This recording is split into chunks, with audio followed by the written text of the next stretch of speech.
Hey guys, welcome back to Transmit the 1075. We are here with not a critique, but a wow, did you know this? I've been a buff and a huge advocate of FDNY and did a zillion ride-alongs in the 90s.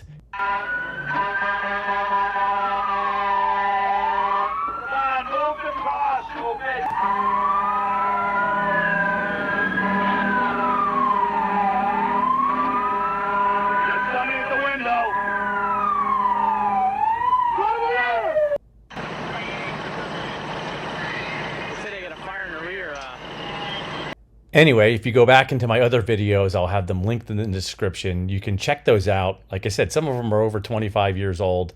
Pretty cool in my view. Definitely vintage stuff. Anyway, I still think, like I said already, FDNY is without question the greatest department in the world. And I just like the way they operate. They work as a team. You notice a lot of the videos I do, it's always discussing when officers or chiefs need to tell or sort of navigate through an incident and by giving instructions. And for the most part, FDNY guys are trained so well that, you know, everyone has a position, everyone knows what they're going to do, even if something as silly as this, which is a small, it ends up being a 1026 food on the stove. But when guys opening up the hydrant, chauffeurs getting the pump, guys are pulling the line, officers investigating, like everyone knows what they're doing and doesn't have to be told what to do. Anyhow, things have changed a little bit. I will say it is the greatest department in the world, but it is suffering some problems. 9/11, of course, I think hurt the department tremendously when, you know, hundreds of guys were lost that were, you know, they lost 2 tours of rescue companies and everything else. And I don't know if FDNY will ever recover. I also think the knowledge that was lost there was just, you know, never replaceable. Furthermore, I think things have changed since then. Even silly things like, you know, back in the day, you know, you couldn't ride on a truck company until you had 7 years experience on the engine first. And so some of those standards and things have changed. It's like everything in the world. I don't think it's all what it once was, but anyway, nothing against FDNY because some of those things are not their fault, including, you know, the DEI things that tend to go on right now. Again, I won't get in too deep about that, but I do have a video about that in the description if you want to check it out.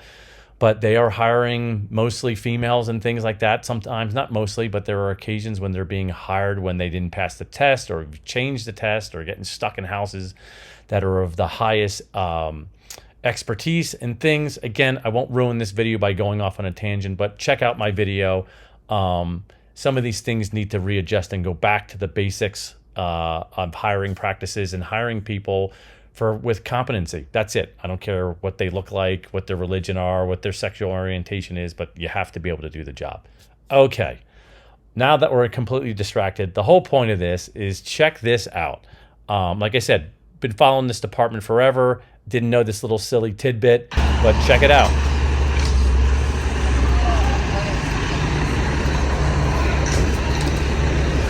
So as I said before, everyone, the officers go into the door to find out what's happening.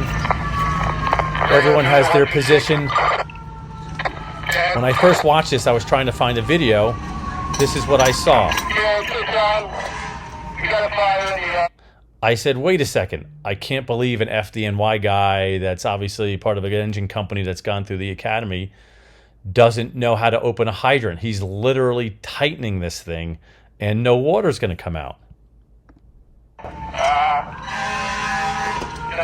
mean, he's turning it the wrong way, righty-tighty. It's supposed to be lefty-loosey.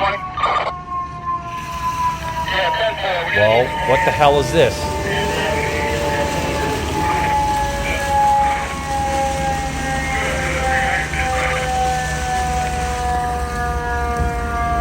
Well, unbeknownst to me, the New York City Fire Department fire hydrants are the exact opposite.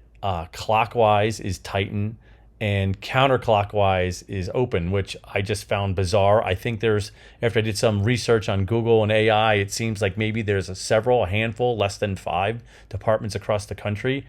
But I bet you didn't know that. Seems like that was started because of just regulations about threads back in the day, and for whatever reason, that's what New York City did. So if you ever were a buff and you decide to help a chauffeur at the hydrant, you're going to be turning it the wrong way. So I just thought that was interesting. I cannot believe I've been around the fire service this long or running around FDNY and didn't catch this. But now you know, New York City, it's not righty-tighty, lefty-loosey. It's the opposite.